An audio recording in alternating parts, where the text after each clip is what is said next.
নমস্কার বন্ধুরা, আর তোমরা সবাই কেমন আছো? আশা করি তোমরা সবাই ভালো আছো। আজকে আমাদের বাড়িতে দশহারা পুজো হয়েছে, তার কিছু মুহূর্ত তোমাদের সাথে আমরা শেয়ার করলাম।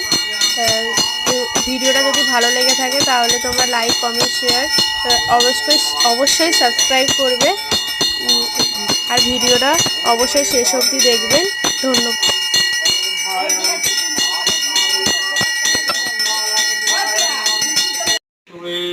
বক্ষালে নমস্তভ্যং লক্ষ্মমাং বিদ্যাং বাতো মাসাদং মহামায়ে জননী জগদাং পরাং পূজা